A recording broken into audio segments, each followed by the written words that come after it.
Amafaranga. Urakaza neza mu mvugo y'amafaranga. Birashoboka ko ataba ari ubwa mbere wumvishe ko amafaranga ashobora kuba avuga, ko agira imico imwe n'imwe akunda indi akayanga. Ibyo byose ni ukuri, ariko se havuyeho ko ufite amafaranga abona imbaraga, icyubahiro, ijambo ahantu hose hateraniye abagabo, aho wasanga bucura bw'umuryango ari we uhagarariye umuryango, atari uko ariwe uri mukuru cyangwa se ufite ubwenge, ahubwo ari uko arusha amafaranga. Ubundi koko amafaranga aravuga? Mbahaye ikaze, nitwa Musa. Iki ni ikiganiro cyitwa imvugo y'amafaranga. Kanda subscribe tujye tubana mu biganiro nk'ibi. Ikaze. Ufite amafaranga muri iyi si abarwa nk'umutsinzi, aho bivugwa ko aba yarabayeho ubuzima bwuzuye, yarageze ku ntego ze z'ubuzima. Mu bihugu bimwe na bimwe bivugwa ko ufite amafaranga, owner wa company cyangwa se ufite ikigo runaka cye ku giti cye, ubuzima bwe bumwe bungana na 20% by'ubuzima bw'abakozi be. Ubwo bivuze ko 20% by'abakozi be aramutse apfuye cyangwa se akagira igitekerezo cyo kubirukana, bashobora kutabaho, cyangwa se ubuzima bari babayeho bugahinduka bukaba bubi cyane ugereranyije bagifite ako kazi. Iyo teoreme iragira ati abakozi byibuze 20% by'uwo mukire aramutse yirukanye abakozi be bose, 20% babona akazi bagasubira mu kazi nk'abandi bose, bamwe babifuzwaga n'andi makampani n'ubundi agifite ako kazi.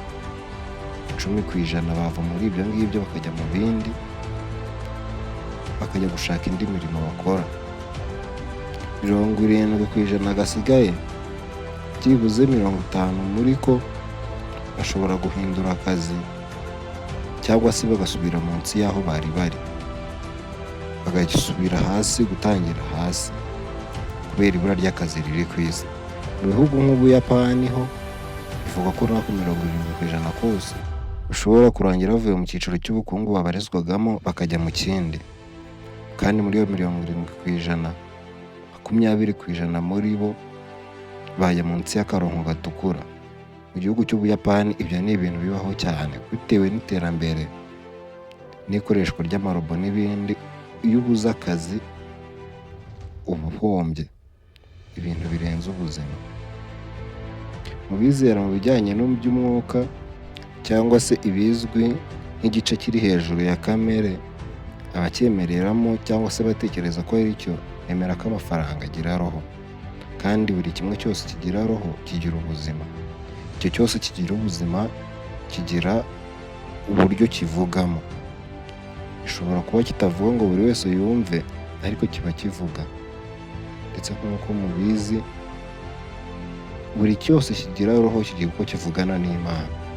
Bivuze ko buri cyo cyose kiba kivuga koko. Rero ababyizera icyo benshi muri bo aba ari abakungu, bamwe na bamwe bavuga ko babyemera icyo kugira ngo batize imbaraga amafaranga bakomeze gukandamiza abatayafite. Ariko nyamara bamwe na bamwe mu bahanga nabo ntibajya bajya kure y'ibyo. Ariko n'ubundi bamwe mu bahanga n'ubundi nabo ari abakire. Aho uzabyumva utyo ntibazaba bari kure y'ukuri. Amafaranga aravuga, ariko si buri umwe wese wumva. Amagambo y'abakungu benshi bemeza ko bari kugira bakandamiza abakene gusa. Reka turebere hamwe imico yizerwa ko amafaranga yanga, ndetse n'iyo bivugwa ko ariyo akunda. Kuri ubu isi yose yirukanka inyuma y'amafaranga. Buri muntu wese ufite ubwenge aba atekereza amafaranga, uburyo yakuramo amafaranga. Abantu bose birukanka inyuma y'amafaranga, ariko gusa siko bose bayageraho rimwe. Bivugwa ko hari abarindira, abandi bikitwa ko nta mahirwe bagira, abandi bakavuga ko baciye ukubiri nayo, inzira baciyemo atari yo amafaranga yanyuzemo. Abandi bakavuga ngo uriya yaciye mu nzira y'ukuri, amafaranga yari arimo. Bamwe bakabyita ubwenge, amahirwe. Ese ni gute umuntu agira amahirwe atarayavukanye ngo avukire hari ubukungu, ahubwo akabikorera akabubona? Muri Bibiliya haranditse ngo ufite azongererwa. Ni nako kamere y'amafaranga imeze. Kurikira kamu cyangwa se imihindagurikire n'ijwi ry'ikirere. Ahari amafaranga make haguma hari make, ahari menshi hakaza andi menshi. Bimeze utyo niko uruziga rw'amafaranga rumeze, ahubwo bigenda ute kugira ngo ufite make agire menshi? Bivugwa ko amafaranga yanga irungu, ndetse ni nabyo, ugendeye kuko amafaranga agenda, amafaranga yanga irungu. Rero amafaranga akurikira ahari ayandi. Ikibazo kikaba, ese bigenda bite kugira utangire uba umukungu, uba umuherwe, kandi bitangira nta mafaranga ufite? Abasomyi n'abandi b'abahanga bamwe ati ni igihe amahirwe yasanze witeguye ukayafata, ugahita ukomezanya nayo, aho ngaho uba umukungu. Ariko muri realite hari uburyo butatu bwo kubonamo amafaranga, hatarimo iby'amahirwe. Ubwo nibwo buryo wabona amafaranga atangira. Uburyo bwa mbere ni ukuyazungura ku babyeyi b'abaherwe. Ibyo nubwo bitabaho kuri benshi muri twe, ariko nibwo buryo bwa mbere bufatika, kuko abazungura imitungo y'ababyeyi babo bazungura amafaranga menshi ndetse afatika, ku buryo bahita bakomerezaho. Iyo ari abahanga bakaba abakire, ndetse n'igihe aba ari menshi ku buryo nubwo yaba ari ikigoryi n'ubundi birangira apfuye atayamaze. Gusa nk'uko nabibabwiye, ibi si ibya bose kuko n'iby'abavukiye ahakomeye. Abenshi muri twe, nanjye ndimo, ibi ntibizatugeraho, ahubwo twebwe tugiye kubarizwa mu bundi buryo. Uburyo bwa kabiri, ari nabwo twahisemo turi benshi, ari nabwo bugoye, ariko ni nabwo n'ubundi si duhitiramo. Ntabwo ari uko natwe twahisemo kuwucamo, nta yandi mahitamo asigaye. Ayo mahitamo rero ni ugukora cyane kandi neza, ahava amafaranga hose ukahagera uyashaka, kuko uzi ko nta kundi uzabaho. Ndetse wowe wajya kuyasohora ukibuka ko amafaranga udakunda umuntu uyakoresha, ahubwo akunda umuntu uyagumana. Utitaye ku cyo bisaba cyose, ayo mafaranga ugakora ibishoboka byose uyagumane. Ndetse utitaye ku bishoboka byose, ayo mafaranga ukayakorera akiyongera. Utitaye ku bishoboka byose, ayo mafaranga akaba ari ayawe, uyakoreshe abyara andi. Uburyo bwa gatatu, ari nabwo bworoshye ariko bunagoye, ariko Imana ikaba yarabuduhereye ubuntu n'ubundi, abenshi banabuhisemo bamwe muri twe, mu kwigurisha. Umubiri wacu ni uw'igiciro, Imana yawuremanye agaciro, rero bamwe bahitamo kuwugurisha kugira ngo babeho.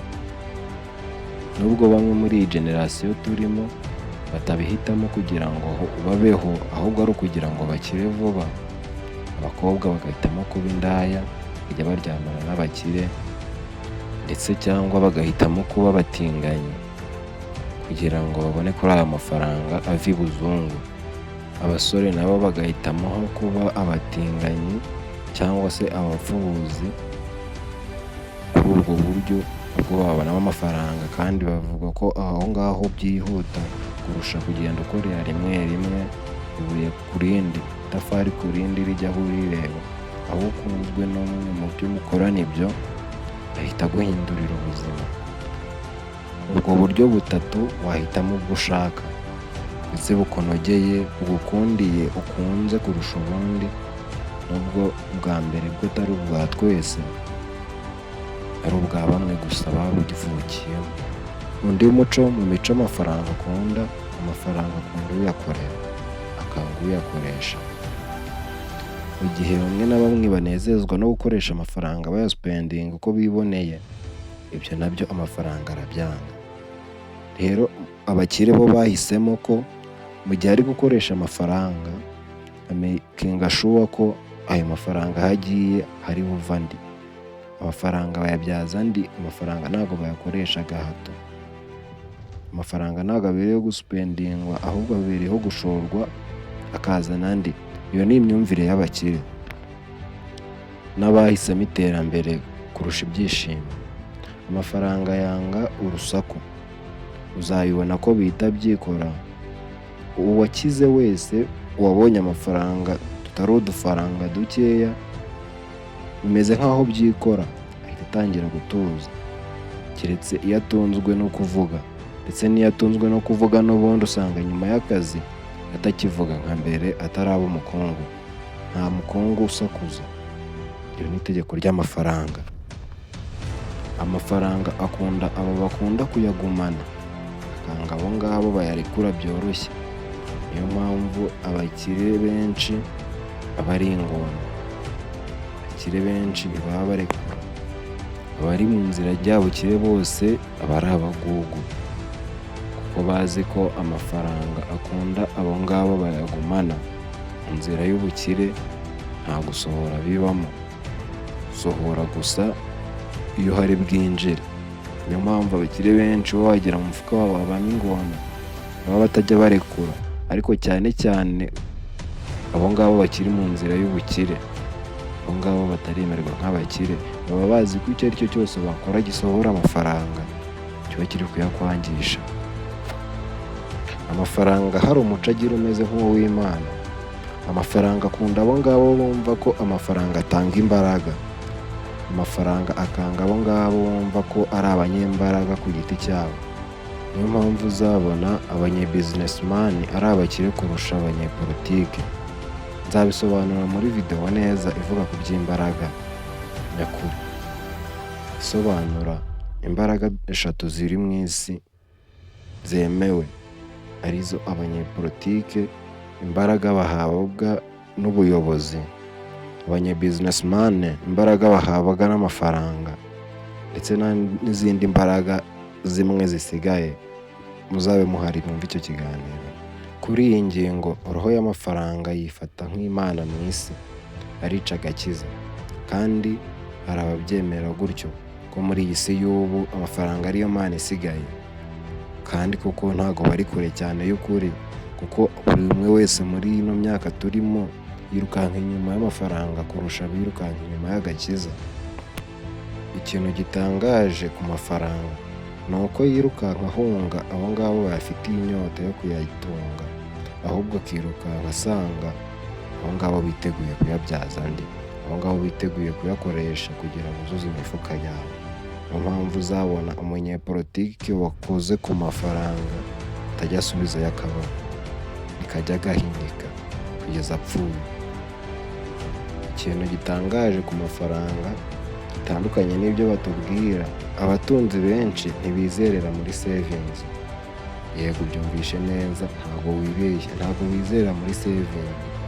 Abatunzi agatubutse ubwo ni 85% by'abari ku isi babarirwa mu gisate cya business. Abari mu gisate cya business bose, hafi ya bose, bizerera muri muvoma y'amafaranga kurusha uko bakizerera mu mafaranga ya savinzwe. Uko amafaranga ya savinzwe yose aba ari guta agaciro, kandi buriya aba ari guta agaciro kuri wowe yasevinze, ariko kuri ba nyiri banke bo ayo mafaranga aba ari kubabyarira andi. Rero iyo usevinze kuri banki, yego intego yawe wigeze aba ari ugusevinga, ariko intego ya banki nayo n'ubundi aba ari ukuyafata kongera ikayakoresha ikayabyaza andi, nayo ikabona amafaranga. Aho kuba wibwira ko wasevinze, ayo mafaranga buriya ntabwo bari kwiyongera. Reka wumva aka kantu. Buriya kugira ngo saving zawe zagire ikintu zikumarira, bifata hagati y'imyaka 5 ndetse n'10 uyasevinga kugira ngo azagahindure ubuzima bwawe. Kandi amafaranga nta mbaraga afite yo kumaintaininga agaciro kayo. Urugero, ubwo nimba warasevinze amafaranga guhera mu myaka 10 ishize kugira ngo uzagire icyo uyamaza mu myaka 10 izaza, ubwo ngubwo niba warasevinze mu myaka 10 ishize, uyu munsi wasevinze 2016, tuvuge ko wasevinze 100,000. Mu 2016 100,000 byaguraga inka ntoya cyangwa se umutavu. Ubu ngubu 100,000 bishobora kutagura itako ry'inka nkuru ugiye kuzigura mu nyama. Ubu ngubu umutavu uri hagati y'200,000 n'300,000. Amafaranga yose wabitse iyo myaka 10 bivuze ko nta kintu yagufasha. Uramutse usevinze ndi 100,000 mu yindi myaka 10, ubwo iyo nka n'ubundi byabivuze ko yikubye kabiri. Byazagusaba imyaka ingahe kugira ngo usevinge ugenda usevinga ayo mafaranga kugira azafate igiciro cy'inka, ntabwo bishoboka. Ariko mu myaka 10 ishize iyo kiba wari ufite ibyo 100,000 ukabigura inka, ubu ngubu umaze kugira amashyo. Iyo niyo myizerere y'abakire, ntabwo bizera mu kubika amafaranga, ahubwo bizera mu kubyaza amafaranga yandi, kuko igihe nikijya gihagarara. Iyo amafaranga utayabyaje andi, ucya mu gitondo yataye agaciro. Ese wowe ubyizera ute? Reka duhure muri comment section umbwire uburyo wowe uzacamo ubona amafaranga, ndetse umbwire ni uwuhe mu mico y'amafaranga utemeranya nawe. Kanda subscribe ufungura akazogera tujye tubasha kubana mu bindi biganiro. Wadufollow ku mbuga nkoranyambaga zacu zose ari TikTok, Instagram ndetse na Facebook ni Mzone. Murakoze.